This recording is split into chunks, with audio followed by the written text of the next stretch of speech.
نیت کر لیں اچھے سے نیتیں کرنے کی جو میں اس مقصد کے لیے یہاں بیٹھا ہوں رب العالمین اس نیت سے مجھے اس نیت پر اجر عطا فرمائے، اور جو بھی میں یہاں سیکھوں اس پر عمل کروں، بولے نا آمین، اور اللہ رب العالمین اس کو مجھے دوسروں کو تک پہنچانے کی بھی توفیق عطا فرمائے۔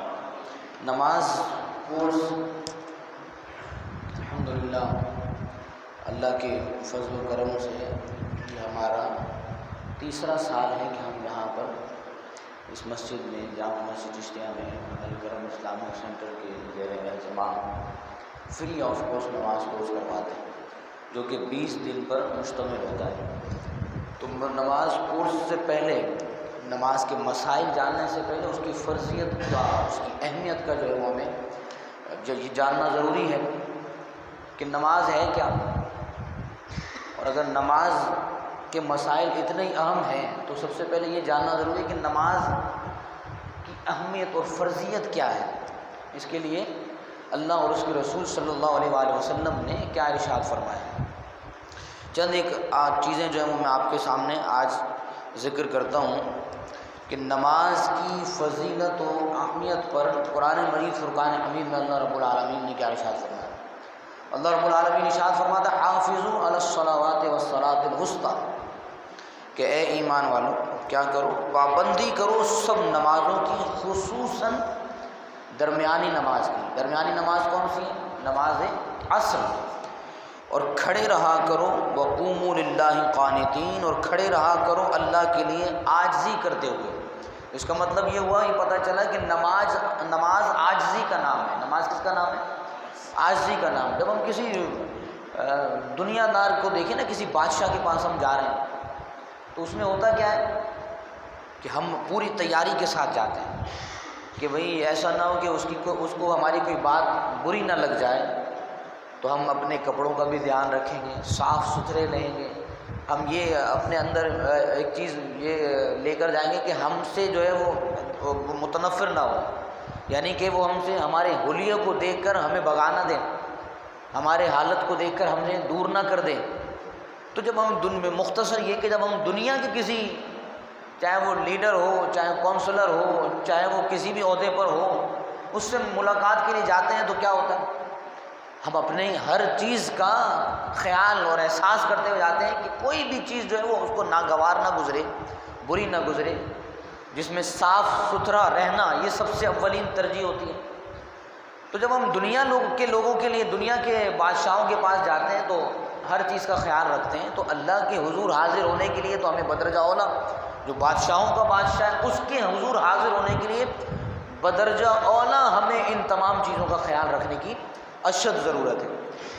وہ تو مالک ہے جو اپنے در پہ آنے والے کو بھگاتا نہیں ہے، وہ تو کہتا ہے کہ آؤ، لیکن اگر موازنہ کریں تو پھر کیا ہے، ہم اس نتیجے پر پہنچتے ہیں کہ جب ہم دنیا داروں کے پاس اچھے لباس میں صاف ستھرے ہو کر، خوشبو لگا کر اس کے پاس جاتے ہیں، تو جب بادشاہوں کا بادشاہ ہے جو اپنے پاس بلاتا ہے، جو بھگاتا بھی نہیں ہے، اس کے پاس جانے کے لیے ہمیں بدرجہ اولا صاف ستھرا ہونے کے لیے ان چیزوں کا خیال رکھنا ضروری ہے۔ قرآن مجید فرقان حمید میں جیسے فرمایا حافظوا علی الصلوات والصلاۃ الوسطی، درمیانی نماز کی کیا کرو، نمازوں کی حفاظت کرو، بالخصوص درمیانی نماز کی حفاظت کرو۔ حدیث مبارکہ میں کہ من حافظ علیہا کانت لہ نورا وبرہانا ونجاتا یوم القیامۃ ومن لم یحافظ علیہا لم تکن لہ نورا وبرہانا ونجات وکان یوم القیامۃ مع قارون وفرعون وہامان وابی بن خلف۔ حضور نبی کریم علیہ السلام نے فرمایا جس نے نمازوں کے ظاہری بھی اور باطنی بھی تمام حقوق کی حفاظت کی۔ ظاہری حقوق سے مراد ہماری جگہ کا، ہمارے لباس کا اور ہمارے جسم کا پاک صاف ہونا، یہ ظاہری حقوق ہیں اس کے۔ نماز کے ظاہری حقوق کیا ہے؟ جس جگہ پر نماز پڑھ رہے ہیں اس جگہ کا پاک ہونا، جس لباس کو پہن کر نماز پڑھ رہے ہیں اس لباس کا پاک ہونا، اور جسم کا، بدن کا پاک ہونا، یہ ظاہری حقوق ہیں نماز کے۔ اور آگے کیا فرمایا کہ جو شخص نماز کے ظاہری اور باطنی حقوق، باطنی سے مراد نماز کے احکامات کو جاننا، یعنی جس چیز کی ادائیگی کے لیے ہم حاضر ہوئے ہیں اس کی ادائیگی کا ہمیں علم ہی نہ ہو کہ ہمیں کیسے ادا کرنی ہے، ہمیں معلوم ہی نہیں ہے کہ فرض ہیں تو فرض کتنے ادا کرنے ہیں، سنتیں ہیں تو سنتیں کتنی ادا کرنی ہے، نوافل ہیں تو نوافل کیسے ادا کرنے ہیں، فرض میں پہلی 2 رکعتوں میں کیا کیا جاتا ہے، دوسری 2 رکعت میں کیا کیا جاتا ہے، اسی طرح سنت مؤکدہ اور سنت غیر مؤکدہ میں پڑھنے کا طریقہ کار کیا ہے، واجبات کو کیسے ادا کیا جاتا ہے۔ تو یہ نماز کے باطنی حقوق ہیں۔ نماز کے ظاہری اس حقوق کیا تھے؟ جسم، کپڑے اور جگہ کا پاک ہونا۔ اور باطنی حقوق کیا ہے؟ نماز کے احکامات کو جاننا۔ فرمایا میرے آقا کریم علیہ الصلوۃ والسلام نے کہ جس نے نماز کے ظاہری بھی اور باطنی بھی تمام حقوق کی حفاظت کی تو اللہ کے نبی سرور عالم صلی اللہ علیہ وسلم فرماتے ہیں اس کے لیے قیامت کے دن 3 انعام ہوں گے۔ پہلا انعام کیا ہوگا؟ اس کے لیے نور ہوگا۔ دوسرا انعام کیا ہوگا؟ نماز اس کے لیے دلیل بن جائے گی۔ فرمایا تیسرا انعام قیامت کے دن اللہ کے عذاب اور نجات سے وہ حفاظت میں رہے گا۔ اور پھر آگے کیا ارشاد فرمایا؟ وَمَن لَّمْ يُحَافِظْ عَلَيْهَا، اور جو ان تمام حقوق کی حفاظت نہیں کرتا، نہ ہی ظاہری حقوق کی اور نہ ہی باطنی حقوق کی حفاظت کرتا ہے، تو لم تکن لہ نورا، نہ ہی اس کے لیے نور ہوگا، وبرہانا، نہ ہی اس کے لیے دلیل ہوگی، ونجات، اور نہ ہی اس کے لیے نجات ہوگی۔ تو پھر ہوگا کیا؟ وکان یوم القیامت مع قارون، فرمایا کہ اس کا انجام قیامت کے دن قارون جیسا ہوگا، وفرعون، اور فرعون جیسا ہوگا، وحامان، اور حامان جیسا ہوگا۔ فرمایا وہ ابی بن خلف، اور ابی بن خلف جیسا ہوگا۔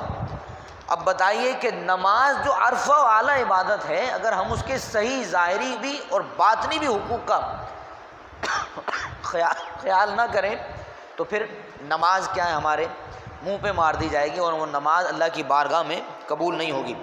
اسی طرح حدیث مبارکہ میں ایک اور طرف اشارہ فرمایا، یعنی جو لوگ نماز تو ادا کرتے ہیں لیکن ان کے ظاہری اور باطنی حقوق کو ادا نہیں کرتے تو پھر ہوتا کیا ہے؟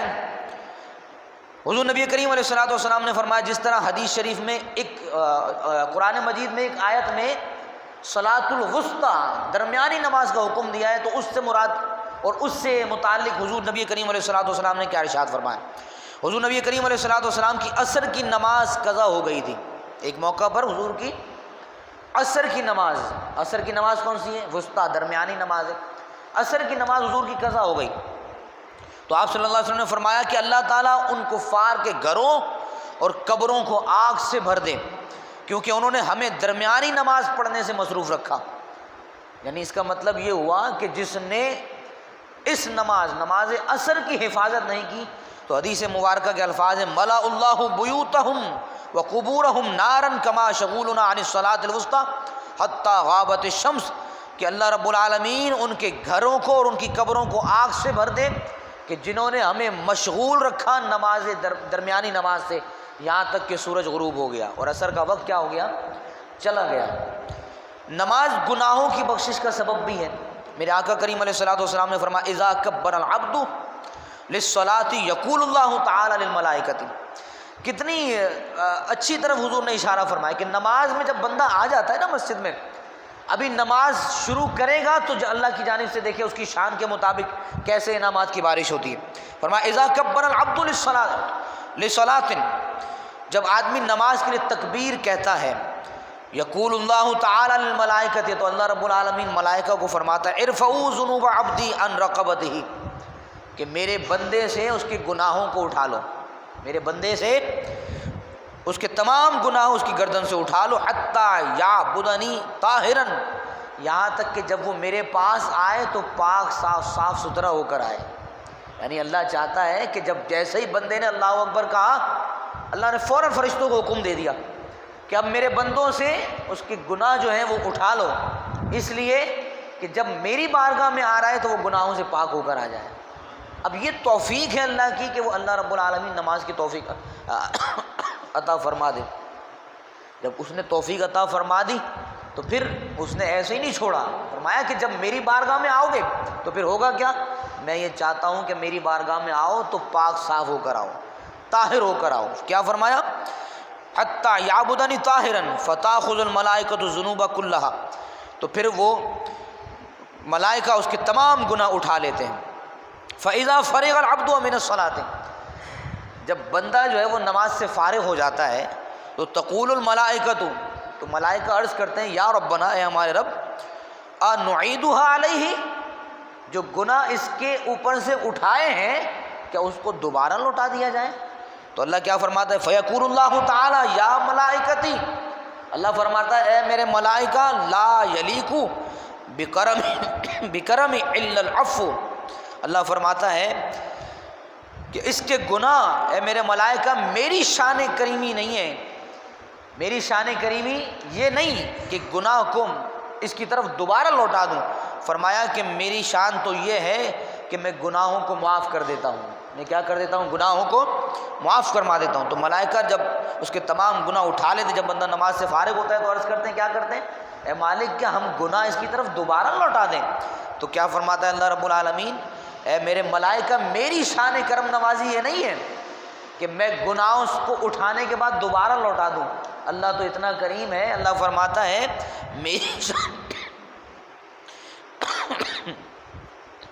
میری شان کرم نوازی کے لائق گناہوں کو معاف کرنا ہے. فرمایا کہ پھر ہوتا کیا ہے؟ وقت غفرت خطایاہ او کما قال علیہ الصلوۃ والسلام، تحقیق میں نے اس کے تمام گناہ بخش دیے ہیں، تم اس پر گواہ ہو جاؤ. اب بتائیے کہ ابھی بندے نے نماز شروع کی، سارے گناہ اٹھا لیے گئے، ابھی تو نماز مکمل ہی نہیں ہوئی. یعنی اس کا مطلب یہ ہوا کہ اللہ اکبر کہنے سے ہی اللہ رب العالمین بندے کے گناہوں کو اس کے اوپر سے اٹھا لیتا ہے. یہ کتنا بڑا انعام ہے. اللہ تو فرماتا ہے کہ میری رحمت وسیع ہے، کھلی ہے رحمت، کھلے رحمت کے دروازے. بندے کا کمال یہ ہے، بندے کی چاہت یہ ہے کہ اس کی چاہت میں کیا ہو جائے؟ وہ گم ہو جائے. وہ چاہتا ہے کہ اس کے در پہ آیا جائے، لیکن بندہ ہے کہ قدم ہی نہیں بڑھاتا. اور المیہ کیا تھا؟ کل بھی عشاء کی نماز میں ہمارا حال یہ تھا کہ ہم چاند کے انتظار میں تھے، اور عشاء کی نماز میں 1.5 صف ہوگی، غالباً 1.5 سے 2 صف ہیں. لیکن جب تراویح کا وقت آیا تو مسجد بھر گئی. تو کیا ہم چاند کے دیکھنے پر نمازی بنیں گے؟ نماز تو کیا ہے؟ 5 وقت نماز دن میں فرض کی گئی ہے. 5 وقت نماز دن میں فرض کی گئی ہے. اور اس فرضیت کو سمجھ لیں. جیسے میں کہتا ہوں کہ فرض کیا ہے؟ حکم ہے، اللہ کا حکم. اور جس نے اس کے حکم کی عدولی کی تو پھر اس کے عذاب اور اس کے عذاب کا مستحق ٹھہرتا ہے. مسلمان اور کافر میں فرق کرنے والی ایک چیز ہے، وہ نماز ہے. مسلمان نماز پڑھتا ہے، کافر نماز نہیں پڑھتا. پہچان کیسے ہو؟ جسامت اللہ نے کیسی بنائی ہے نا، 2 ہاتھ ہیں، 2 پاؤں ہیں، 2 آنکھیں ہیں، 2 کان ہیں، 1 ناک ہے، 1 منہ ہے. بالکل جسم ایسا ہی ہے، چاہے وہ یہود ہوں، چاہے وہ مشرکین عیسائی ہوں، ہندو ہوں، نان مسلم ہوں یا مسلم ہوں، ایک جیسی جسامت ہے. چاہے جائے کہ چہرے علیحدہ علیحدہ ہیں، لیکن تخلیق بندگی میں تو سارے کے سارے کیا ہیں؟ ایک جیسے، برابر ہیں. فرق کیسے پتہ چلے؟ کوئی بندہ بتا نہیں سکتا کہ بھائی کیا ہے، یہ مسلمان ہے یا کافر ہے، کیسے پتہ چلے گا؟ تو ایک چیز فرق کرنے والی، حضور نے کیا ارشاد فرمایا؟ حضور نے فرمایا کہ مومن اور کافر میں فرق کرنے والی ایک چیز ہے، اور وہ ہے نماز. یعنی اس کا مطلب یہ ہوا کہ مومن نماز پڑھتا ہے اور کافر نماز نہیں پڑھتا. اگر کسی کی پہچان کرنی ہو کہ وہ مومن ہے تو وہ کیا، اس کی پہچان کیا ہے؟ اس کی پہچان اس کے عمل سے ہوگی. اس کا عمل کیا؟ اللہ کی بارگاہ میں 5 وقت حاضر ہونا. اسی طرح نبی کریم علیہ الصلوۃ والسلام سے روایت ہے کہ ثلاث من حافظ علیہن فہو ولی لی حقا. حضور نے فرمایا 3 اعمال کی پابندی جو آدمی کرتا ہے وہ میرا حقیقی ولی کہلاتا ہے. ولی سے مراد دوست ہے اللہ کا، اللہ اس کو اپنا دوست بنا لیتا ہے. کیا فرمایا؟ حقیقی ولی کون ہوتا ہے؟ فرمایا وَمَن يَدْعَهُنَّ فَهُوَ عَدُوٌّ لِّي حَقًّا، اور جو ان کو ضائع کر دیتا ہے وہ میرا حقیقی دشمن ہوتا ہے. صحابہ کرام نے عرض کیا اللہ کے رسول وہ کون سے 3 اعمال ہیں؟ تو میرے آقا کریم علیہ الصلوۃ والسلام نے ارشاد فرمایا الصلاۃ، الصوم پہلی چیز روزہ، الصلاۃ پہلی چیز نماز، والصوم دوسری چیز روزہ، وغسل الجنابت اور تیسری چیز غسل جنابت. فرمایا کہ جو ان 3 چیزوں پر عمل کر لیتا ہے وہ میرا حقیقی ولی ہوتا ہے. نماز فرض ہے تو نماز کی ادائیگی، اللہ کا حقیقی دوست بنا دیتی ہے، ولی بنا دیتی ہے۔ روزہ فرض ہے، چاند نظر آیا تو روزہ اگلے دن سے رکھنا ہی رکھنا ہے۔ روزے کی فرضیت کیا ہم پر لاگو ہو گئی ہے، جو بالغ ہے، باشعور ہے، مسلمان ہے، اس پر کیا روزہ فرض ہو گیا۔ اب چاند نظر آتے ہی کوئی شخص سستی نہیں کرے گا، اور جس نے روزہ نہ رکھا جان بوجھ کر چھوڑ دیا، جس طرح نماز جان کر چھوڑنے کا گناہ ہوگا، اسی طرح روزے کی فرضیت کو بھی چھوڑنے کا، ترک کرنے کا بھی کیا ہوگا، گناہ ہوگا۔ اسی طرح غسل جنابت، کوئی شخص ناپاک ہو جاتا ہے اور اس پر غسل فرض ہو جاتا ہے اور اس میں وہ سستی کرتا ہے، کاہلی کرتا ہے، تو فرمایا کہ وہ شخص بھی اللہ کی ناراضگی کا اور اللہ کے عذاب کا مستحق ٹھہرے گا۔ فرمایا پھر حقیقی کون ولی ہوگا؟ فرمایا جو نماز ادا کرتا ہوگا، جو روزے کی ادائیگی کو بجا لائے گا۔ فرمایا اور جو شخص غسل جنابت میں سستی نہیں کرے گا، فرمایا کہ وہ شخص میرا حقیقی ولی ہوگا۔ مزید حضور نبی کریم علیہ الصلوۃ والسلام نے فرمایا یہ تینوں عمل اللہ رب العالمین اور اس کے بندے کے درمیان امانت ہیں۔ اللہ اور اس کے بندے کے درمیان کیا ہے؟ امانت ہے، جس کی حفاظت کا اللہ رب العالمین نے حکم ارشاد فرمایا۔ اور ان کی حفاظت سے مراد یہ ہے کہ ان کو اپنے اپنے اوقات میں ادا کیا جائے، ان نمازوں کو اپنے اوقات میں ادا کیا جائے، روزے کی فرضیت کو اپنے وقت میں ادا کیا جائے، غسل جنابت کو اس کے فوراً ہی کیا کیا جائے، غسل کر لیا جائے۔ اب فرمایا کہ اپنے اپنے اوقات میں فرائض بھی، واجبات بھی اور سنن صحیح طریقے سے ادا کیا جائے۔ اگر کوئی آدمی نماز کی ادائیگی کو مقررہ وقت میں ادا نہیں کرے اور اس کو ضائع کر رہا ہے، تو پھر حضور نے فرمایا کہ اس نے وقت میں ادا نہ کر کے نماز کی اہمیت کو کیا کر دیا، انکار کیا اور اس کو ضائع کر دیا۔ جیسا کہ روایت میں نبی کریم علیہ الصلوۃ والسلام نے فرمایا جس رات مجھے آسمان کی سیر کروائی گئی تو میں نے دیکھا کہ مردوں اور عورتوں کو جن کے سروں پر ضربیں لگائی جا رہی تھیں، ان کے سروں پر ضربیں لگائی جا رہی تھیں، ان کو مارا جا رہا تھا، سر ان کے کچلے جا رہے تھے، تو ان کے سروں سے خون بہہ رہا تھا، اس طرح خون بہہ رہا تھا جس طرح بڑی نہر جب بہتی ہے نا، اس طرح خون بہہ رہا تھا، اور وہ پکار رہے تھے یا ویلاہ یا صبوراہ، ہائے ہلاکت، ہائے بربادی۔ تو فرماتے ہیں میں نے جبریل سے پوچھا من ہؤلاء، جبریل یہ کون لوگ ہیں جن کے سروں کو کچلا جا رہا ہے اور ان کے سروں سے اتنا خون بہہ رہا ہے کہ نہریں جاری ہو گئی ہیں؟ تو اس نے جواب دیا الذین یصلون الصلاۃ فی غیر وقتہا، یہ وہ لوگ ہیں یا رسول اللہ جو نماز تو ادا کرتے تھے لیکن نمازوں کو ان کے اوقات میں ادا نہیں کرتے تھے، یعنی نماز قضا کر کے ادا کرتے تھے۔ اب پتہ چلا کہ نماز کی اہمیت کتنی ہوئی۔ نماز ادا تو کرنا ہے لیکن کب کرنا ہے؟ ان الصلاۃ کانت علی المؤمنین کتابا موقوتا، نماز فرض کی گئی ہے مقررہ وقت میں۔ فجر کا وقت ہے تو فجر کی نماز فرض ہو گئی، اب فجر کا وقت ختم ہوا، اب کسی نے نماز ادا کی تو اس نے نماز کو ضائع کر دیا۔ قضا تو ادا ہوئی لیکن جان بوجھ کر وقت نکال کر ہم پڑے سوتے رہتے ہیں، نماز فجر ادا نہیں کرتے۔ ہم سمجھتے ہیں کہ نماز فجر صرف بوڑھوں پر فرض ہوئی ہے، ہم سمجھتے ہیں کہ نماز فجر اسی پر فرض ہوئی ہے جس نے 5 نمازیں آگے مکمل ادا کرنی ہے۔ نماز کی فرضیت 4 نمازیں فرض نہیں ہے بلکہ کتنی نمازیں فرض ہیں؟ 5 نمازیں فرض ہیں، اور جب 5 نمازیں فرض ہیں تو پھر فجر کی نماز میں ہم کیوں حاضر نہیں ہوتے؟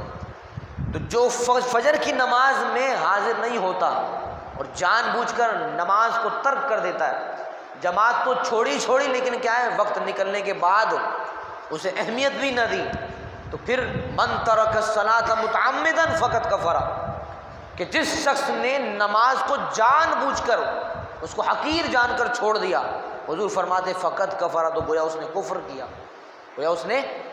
کفر کیا، من ترک الصلاۃ متعمدا، جان بوجھ کے چھوڑ دیا۔ شیطان لوریاں دیتا رہتا ہے سو جا میرے بچے سو جا، اور نیند آ جاتی ہے، پھر ہوتا کیا ہے نماز ہماری ضائع ہو جاتی ہے، نماز کا وقت نکل جاتا ہے۔ تو حضور نے ان لوگوں کی طرف اشارہ فرمایا، کیا کہا جبریل نے الذین یصلون الصلاۃ من غیر وقتہا، یا رسول اللہ یہ وہ لوگ ہیں جو نماز کو ان کے اوقات میں ادا نہیں کرتے اور جو نمازوں کو اپنے صحیح وقت میں ادا نہیں کرتے۔ تو حدیث شریف سے پتہ یہ چلا، اور پھر قرآن کریم کی آیت اس کی تائید کرتی ہے، وہ کیا ہے؟ فخلف من بعدہم خلف اضاعوا الصلاۃ واتبعوا الشہوات فسوف یلقون غیا، کیا فرمایا؟ یعنی ان بزرگوں کے پیچھے ان کی ایسی اولاد خلیفہ بنی جنہوں نے نمازوں کو ضائع کیا اور خواہشات کی پیروی کی، تو وہ عنقریب جہنم کے گہری کھائی میں گرائے جائیں گے، وہ جہنم کی گہری کھائی میں گرائے جائیں گے۔ اب پتہ یہ چلا کہ نماز تو ادا کرنی ہے، لیکن کیا ہوگا؟ نماز کو اس کے مقررہ وقت میں ادا کرنا ہے۔ نماز کے فوائد میں سے میرے آقا کریم علیہ الصلوۃ والسلام نے ارشاد فرمایا کہ اللہ رب العالمین جو آدمی 5 وقت باجماعت نماز ادا کرتا ہے تو اسے بے شمار نوازشات کے ساتھ نوازا جاتا ہے۔ حضور نے فرمایا نماز اللہ کی خوشنودی اور انبیاء کی سنت ہے، ملائکہ کی محبت ہے، معرفت کا نور ہے، ایمان کی اصل ہے، دعا، واجبات اور اعمال کی قبولیت کا باعث ہے۔ جب ہم اللہ کے حضور حاضر ہی نہیں ہوں گے تو ہم مانگیں گے کیسے؟ اور جب ہم مانگیں گے ہی نہیں تو پھر جو چیز ہمیں چاہیے وہ ہمیں دے گا ہی کیسے؟ کسی بادشاہ کے در پر جائیں آپ ہیں، ویسا مثال کے طور پر آپ کا حکومت سے مطالبہ ہے کہ مہنگائی کم کرو، آپ گھر میں جتنی مرتبہ بھی کہتے رہیں اپنے گھر والوں سے تو مہنگائی کم ہو جائے گی؟ جب تک آپ کی آواز اعلیٰ عہدے داران تک نہیں پہنچے گی، یہاں تک کہ آپ کی آواز منسٹر، چیف منسٹر جب تک نہیں پہنچے گی اور آواز مل کر کیا ہے وہاں تک نہیں پہنچے گی، تو پھر سنوائی کیسے ہوگی؟ بولے نا، نہیں ہوگی نا۔ اور جب سنوائی نہیں ہوگی تو پھر عمل کیسے ہوگا؟ وہ تو کہیں گے عوام بھائی خوش ہے، اسی حال میں کیا ہے؟ خوش ہے۔ اور یہ آج ہمارا حال ہو چکا ہے، ایسا ہی ہے نا، ہم اس مہنگائی کے خلاف آواز نہیں اٹھا رہے تو مہنگائی بڑھتی جا رہی ہے۔ تو اب یہ مثال اس لیے دے رہا ہوں کہ جب ہم اللہ کے حضور آ کر مانگیں گے ہی نہیں، ہم اپنی حاجات کو اللہ کے حضور پیش ہی نہیں کریں گے تو اللہ تو حاجت روا ہے، لیکن وہ یہ بھی تو چاہتا ہے نا کہ جو چیز چاہیے مجھ سے مانگو بھی تو صحیح، مانگنے والے بھی تو بنو۔ اور جب مانگنے والے ہی نہیں بنیں گے تو پھر وہ مالک دے گا کیسے؟ اس میں کوئی شک نہیں کہ اس نے رزق کا وعدہ کیا ہے، لیکن رزق کے علاوہ اور بہت ساری چیزیں ہیں جن کے لیے اس کی بارگاہ میں لو لگانے کی ضرورت ہے۔ یہ تو اس کا وعدہ ہے کہ وہ مجھے بھوکا نہیں سلاتا، لیکن جو دیگر ہمیں اچھا بھی تو بننا ہے، ہمیں نماز کی پابندی کے لیے بھی تو دعا کرنی ہے، ہمیں باقی دیگر واجبات، فرائض ان کی ادائیگی کے لیے بھی دعا کرنی ہے، تو پھر وہ ہم کیسے کریں؟ شیطان کو دور کیسے بھگائیں؟ فرمایا کہ جب رحمان کی بارگاہ میں آ جائے تو شیطان کی مجال نہیں کہ وہ تمہیں رحمان سے بھٹکا دے۔ اتنا ایمان طاقتور ہو جائے گا کہ پھر اللہ کی بارگاہ سے شیطان طاقتور نہیں بلکہ کمزور ہوتا چلا جائے گا، اور اللہ کی حضور حاضر ہونے سے ایمان کی تقویت کیا ہوگی؟ بڑھتی چلی جائے گی، ایمان بڑھتا چلا جائے گا۔ اسی لیے فرمایا کہ یہ مساجد اللہ کی خوشنودی حاصل کرنے کا مرکز ہے کہ جہاں پر آ کر اللہ کو راضی کیا جائے۔ آخری بات، بے نمازی کی سزا کیا ہے؟ کہ جو شخص نماز ادا نہیں کرتا، نماز پڑھنے والے کو تو انعام ہے، لیکن بے نمازی کے لیے کیا فرمایا؟ حضور نبی کریم علیہ الصلوۃ والسلام نے فرمایا کہ قیامت کا دن ہوگا اور جہنم سے ایک بچھو نکلے گا جس کا نام حریش ہوگا، اس کی لمبائی آسمانوں اور زمین کے برابر ہوگی اور اس کی چوڑائی مشرق تا مغرب ہوگی، اتنا بڑا وہ بچھو ہوگا۔ جبریل امین اس سے پوچھیں گے کہ اے حریش تو کس کی تلاش میں ہے؟ جب وہ جہنم سے نکلے گا تو تلاش کرنے لگے گا۔ جبریل امین پوچھیں گے اے حریش تو کس کی تلاش میں ہے؟ کہاں جانا چاہتا ہے؟ تو وہ جواب دے گا قیامت کے میدان میں جانا چاہتا ہوں جہاں میدان محشر لگا ہوا ہے، اور 5 اشخاص کی تلاش میں ہوں، 5 لوگوں کی تلاش میں ہوں۔ سنیں وہ 5 لوگ کون سے ہیں؟ پہلا وہ شخص، حریش کہے گا کہ پہلا اس شخص کی تلاش میں ہوں جو نماز کو جان بوجھ کر چھوڑنے والا ہے، جو نماز کا تارک ہے، نماز کو چھوڑنے والا ہے۔ دوسرا وہ شخص جو زکوٰۃ ادا نہیں کرتا۔ تیسرا وہ شخص جو والدین کا نافرمان ہے۔ چوتھا وہ شخص جو شراب نوشی کرنے والا ہے۔ 5واں، اور یہ عام ہے، فرمایا مسجد میں دنیاوی باتیں کرنے والا، مسجد میں دنیاوی باتیں کرنے والا۔ اب میں اس کی ڈیٹیل میں نہیں جاتا، ہر شخص اپنا محاسبہ کرے کہ وہ کس مقام پر کھڑا ہے، اور اگر اس کی ڈیٹیل میں جاؤں تو بہت ساری باتیں ہو سکتی ہیں، لیکن کیا ہے حریش نے کیا کہا؟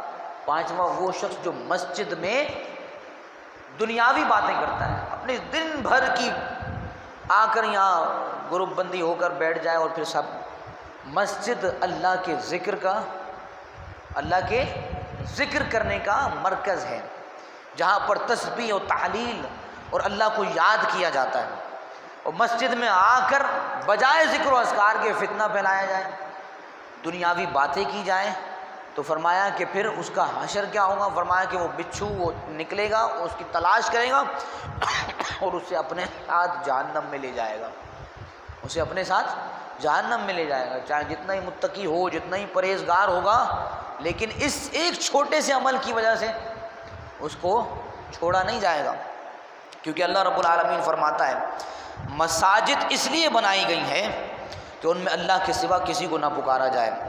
مساجد میں کسی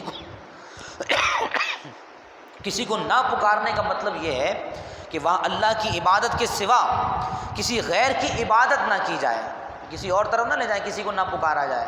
اس سے مراد یہ نہیں کہ اولیاء کا ذکر، صوفیاء کا ذکر، بزرگان دین کا جو ذکر کیا جاتا ہے، اس سے مراد وہ لوگ وہ ذکر نہیں ہے۔